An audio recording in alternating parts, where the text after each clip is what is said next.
அஸ்ஸலாமு அலைக்கும் வரமத்துல்லாஹி வபரகாத்துஹு.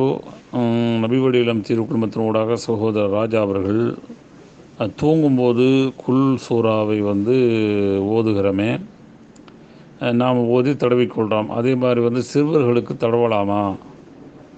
இது ஓதுவது இரவுடைய தூக்கத்துக்கு மட்டுமா அல்லது எப்பொழுது தூங்கினாலுமா அப்படிங்கிற மாதிரி கேள்வி கேட்குறாங்க. இந்த சூறாவை யாரெல்லாம் ஓத முடியுமோ அவங்க ஓதி அவங்களா உடம்புல தடவிட்டு படுத்தரணும்.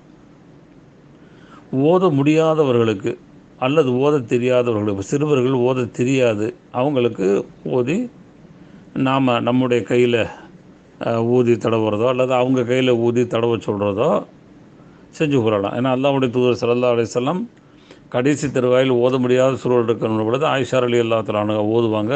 ஓதி அல்லாஹ்வுடைய தூதருடைய கையில் ஊதுவாங்க. அல்லாஹ்வுடைய தூதர் தடவிக்கொள்வாங்கன்னு பார்க்குறோம்.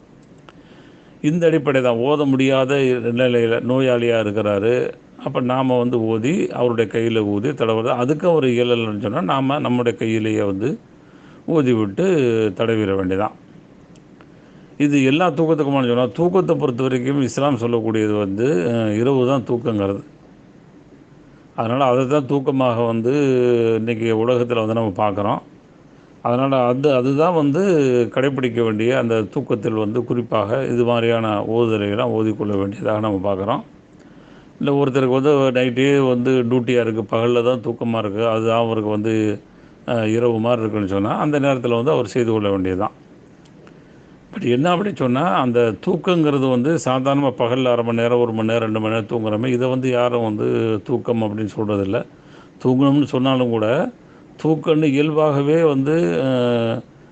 இஸ்லாத்துடைய பார்வையிலையும் சரி, உலக மக்களுடைய பார்வையிலையும் இரவில் தூங்குவதைத்தான் தூக்கமாக பார்க்குறோம். இல்லை நீங்கள் விரும்புகிறீங்க அப்படின்னு சொன்னால் தாராளமாக பகல் தூக்கத்துக்கு செய்து கொள்ளலாம்.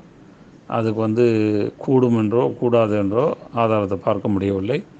அல்லாஹ் மிக மருந்தவன். ஜமால் பாஸ்குவித்திலிருந்து. அஸ்ஸலாமு அலைக்கும் வரஹ்மத்துல்லாஹி வபரகாத்துஹு.